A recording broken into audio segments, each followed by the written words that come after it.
अस्सलाम वालेकुम। मैं हूँ राजा इफ्तिखार, न्यूज़ रिपोर्टर। जैसे कि आप लोगों को पता है कि कराची में 4-5 फरवरी को एक इवेंट होने जा रहा है, जिसमें नीलम की बहुत सारी टीमों ने हिस्सा लिया है, जिसमें हमारी स्वाति 11 हिस्सा ले रही है। हमेशा की तरह इस बार भी स्वाति 11 हमारी हिस्सा ले रही है। हमारी बेस्ट विशेस स्वाति 11 के साथ हैं, जिसके कप्तान सजाद सागर स्वाति हैं, और हमारी दुआएं और नेक ख्वाहिशात उनके साथ हैं। Best of luck Swati 11। मेरा नाम सजाद सागर है, मैं स्वाति 11 का कैप्टन हूँ और इंशाअल्लाह हमेशा की तरह इस मरतबा भी भरपूर तैयारी से जो है ना हमारी स्वाति 11 आ रही है।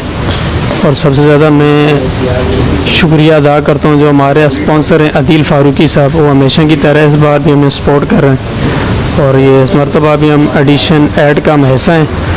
और उम्मीद है कि जैसे पहले हमारे कामयाब टूर्नामेंट हुए और ये भी